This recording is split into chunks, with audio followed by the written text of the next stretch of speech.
अस्सलाम वालेकुम दोस्तों। अकाउंटेंट जोन आज आपके सामने जो इनकम फ्रॉम प्रॉपर्टी हेड वाला हमारा कोर्स चल रहा था उसकी नेक्स्ट वीडियो लेके आया है। आपको याद होगा कि टैक्सेशन ऑफ इंडिविजुअल जो है उसको हम डिस्कस कर रहे थे। उसमें हमने इनकम फ्रॉम प्रॉपर्टी वाला हेड कंप्लीट में देख लिया था। उसके बाद हमने इनकम फ्रॉम प्रॉपर्टी हेड जो है वो स्टार्ट किया था, और इनकम फ्रॉम प्रॉपर्टी हेड में ये सारे टॉपिक्स हमने वन बाय वन जो है वो डिस्कस कर लिए थे, थ्योरेटिकली और प्रैक्टिकली भी। और इंशाल्लाह जैसे ही हमारा इनकम फ्रॉम प्रॉपर्टी वाला हेड मुकम्मल होगा, इस पे हम फिर कंप्लीट आयरस की जो है वो वीडियो बनाएंगे, जिसमें हमने ये कॉन्सेप्ट्स जो पढ़े हैं उसको हमने टैक्स रिटर्न के अंदर कैसे लेके चलना है वो हम देखेंगे।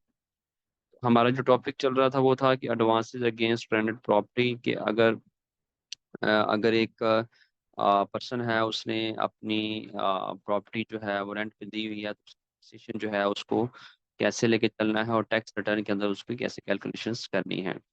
तो ये वाला सारी जो चीज़ें थी हमने डिटेल के अंदर डिस्कस कर ली थी, जो हमारी प्रीवियस वीडियो है। अगर आपने हमारी प्रीवियस वीडियोस नहीं देखी तो आप उसमें देख सकते हैं, ताकि आप सीक्वेंस के अंदर सारी चीज़ों को अंडरस्टैंड कर सकें। तो आज जो हमारा टॉपिक है वो ये है कि non adjustable advances against rent. आपको याद होगा कि पिछली वीडियो में हमने देखा था कि जो भी एडवांसेस मिलते हैं जो कि रेंट के अगेंस्ट एडजस्ट नहीं होते, तो उस केस में हमने क्या करना है। अगर same tenant during the tax year रहता है और कोई टेनेंट चेंज नहीं होता, लेकिन अगर टेनेंट चेंज होते हैं, लेट्स सपोज कि 2 साल एक टेनेंट रहा है, फिर बाद में कोई और टेनेंट आ गया है, फिर 1.5 साल बाद कोई और टेनेंट आ गया है, तो उसके अंदर जो एडवांसेस मिलेंगे हमें, उसकी टैक्सेशन जो है हमने कैसे करनी है। ये बहुत इंपॉर्टेंट पॉइंट है, लोग नॉर्मली इसी में गलती कैलकुलेशंस में गलती करते हैं। Non adjustable advances against rent में आपने ये देख लिया है कि इसमें कोई स्पेशल ट्रीटमेंट जो है वो कोई नहीं है। ये हम जो है सेम उसी तरह ही करेंगे जैसे कि हम पीछे करते आ रहे हैं। इसमें ये जो फार्मूला है ये बहुत ज़्यादा इंपॉर्टेंट फार्मूला है, इसको अपने जहन में रखना है कि जो भी नॉन एडजस्टेबल एडवांस होगा जो हमने प्रीवियस सब्सिक्वेंट से रिसीव किया होगा वो वहाँ पे लेंगे।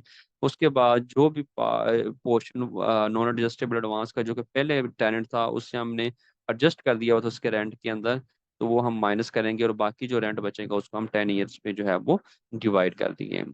ये जो है इस चीज़ को समझने के लिए आपको हमारी प्रीवियस वीडियो जो है उसको आपको समझना जरूरी है, ताकि आप इस पॉइंट को जो है वो टोटली अंडरस्टैंड कर सकें। उसके लिए हमने ये इसी के लिए एक कम्प्रिहेंसिव एग्जांपल जो है वो क्रिएट की हैं, तो जो कि बहुत इंपॉर्टेंट है और प्रैक्टिकल इम्प्लीमेंटेशन भी होती है इसके अंदर। तो एग्जांपल वन के अंदर जो है मैं लेके चलता हूँ आपको कि लेट्स सपोज कि मिस्टर हमजा जो है वो एक ग्रुप के अंदर काम कर रहे हैं, और मिस्टर हमजा ने क्या किया हुआ है कि अपनी जो प्रॉपर्टी है वो मिस्टर हंजला को जो है वो रेंट पे दी हुई है, और बाकी सारी इंफॉर्मेशन जो है वो यहाँ पे हमने कलेक्ट की हुई है, जो कि मिस्टर हमजा ने हमें प्रोवाइड की थी। इसमें यह है कि मिस्टर हंसला जो था वो फर्स्ट टेनेंट था, जिसने 15,000 रुपये मंथली रेंट पे था। जो उसका रेंट था वो पे करता था, और नॉन एडजस्टेबल एडवांस जो था वो 60,000 उसने पे किया हुआ था मिस्टर हमजा को अगेंस्ट जो उसने प्रॉपर्टी रेंट पे ली हुई थी। और इसके अंदर ये क्या है कि ये मिस्टर हंसला जो है सिर्फ 6 महीने ही रहा है, यानी कि जुलाई से दिसंबर तक ये 6 महीने रहा है, और उसने ये जो है सारी इंफॉर्मेशन जो है उसने हमें दी हुई है। जब वो 6 महीने रहा तो उससे नेक्स्ट मंथ ही मिस्टर अली जो था वो सेकंड टेनेंट आया।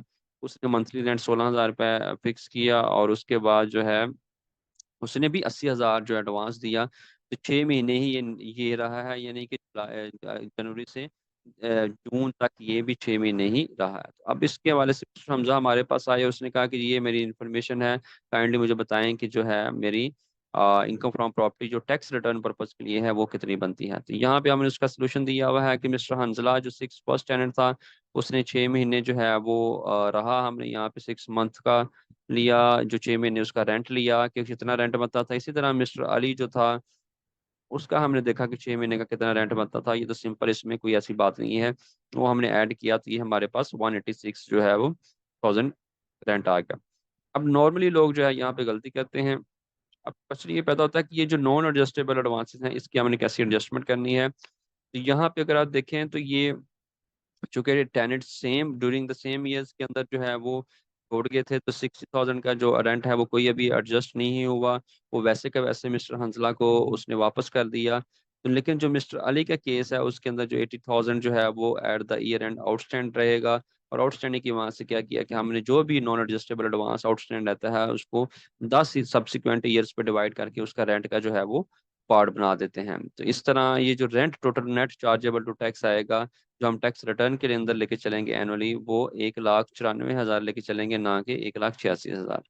ये 10 पे क्यों डिवाइड किया है, ये अगर आप कॉन्सेप्ट्स के अंदर आप जाएं तो यहाँ पे हमने उसको एक्सप्लेन किया हुआ है प्रीवियस वीडियो के अंदर कि जो है रेंट जो टैक्स पर्पस के लिए है वो सिंपल रेंट नहीं होता, उसमें जो नॉन एडजस्टेबल अनएडजस्टेबल एडवांसेस होते हैं उसको भी हमने टैक्स के लिहाज से लेके चलना होता है। तो आप यहाँ से उसको देख सकते हैं।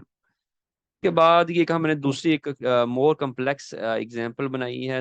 ये बाकी सारी इंफॉर्मेशन सेम है। यहाँ पे अगर आप चेक करें कि मिस्टर हंजला उसने रेंट चेंज किया 50,000, और यहाँ पे हमने मिस्टर अली का रेंट चेंज किया, और उन्होंने नॉन एडजस्टेबल एडवांसेस जो थे वो जब उन्होंने प्रॉपर्टी ली तो उस वक्त ये अमाउंट उन्होंने जमा करवाई। अब जो मिस्टर हंजला है ये 4 साल जो है वो उस घर में रहे, और उसके बाद जो है वो छोड़ के चले गए। और उसके बाद मिस्टर अली जो सेकंड टेनेंट हैं वो आए, और उन्होंने 70,000 जो है मंथली रेंट पे किया, और हर महीने करेंगे, और 1,50,000 उन्होंने एडवांस सिक्योरिटी जो है वो जमा करवा दी, जो कि नॉन एडजस्टेबल है। यहाँ पे आप तो हमने ये अज्यूम किया हुआ है कि जो भी वेकेंट वेकेंट हो रहा है घर, या पोजेशन हो रही है, वो at the start of the tax year हो रही है। अगर डिफरेंट होगा तो उसको डिफरेंट तरीके से हम लेके चलेंगे, जो कि सिंपल कैलकुलेशंस हैं उसकी। तो यहाँ पे क्या किया कि अब हमने इसकी मिस्टर हमजा ने कहा कि यार ये अब सीन हमारा चेंज हो गया है, काइंडली इस हवाले से मुझे बताएं कि अगर ऐसा सीन हो तो इस केस के अंदर मेरी टैक्स रिटर्न के अंदर जो है वो क्या टैक्स की अमाउंट जाएगी इनकम फ्रॉम प्रॉपर्टी के हेड के अंदर। तो उस केस में हमने उसको कॉन्सेप्चुअली बताया कि आप उसकी जो है वो कैलकुलेशन इस तरह करेंगे। अगर आप देखें तो मिस्टर हंजला का फर्स्ट टेनेंट है, यहाँ पे कोई रेंट नहीं है क्योंकि वो टैक्स ईयर के स्टार्ट में ही छोड़ के चला गया था, तो कोई रेंट नहीं आया।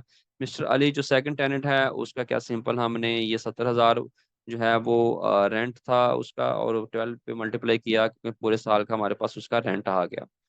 उसके बाद ये वाला जो पोर्शन है कि अनएडजस्टेबल एडवांसेस जो है ये 1.5 लाख रुपए, इसको हमने कैसे लेके चलना है, उसकी कैलकुलेशन जो है यहाँ पे थोड़ी सी ट्रिकी है, उसको हमने देखना है।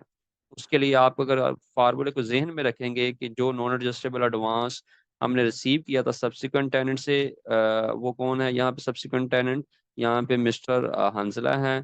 उसके बाद हमने इसमें से माइनस किया कि जो भी ऑलरेडी पार्ट उस पर एडजस्ट हो चुका है प्रीवियस टेनेंट का, यानी कि मिस्टर हंसला का वो वाला पोर्शन जो कि एडजस्ट हो चुका है ऑलरेडी उसके अंदर, वो माइनस किया, और उसके बाद जो है नेट अमाउंट आएगी उसको हम 10 पर डिवाइड करके उसके अंदर ऐड कर देंगे। तो यहाँ पे आप देखें तो मिस्टर हंसला का हमने क्या किया कि मिस्टर हंसला का जो भी एडवांस था उसको हमने 10 पे डिवाइड किया, यानी कि 10 सालों के लिए हमने उसका सैलरी का वो इनकम का पार्ट बनाया था, इनकम फ्रॉम प्रॉपर्टी का।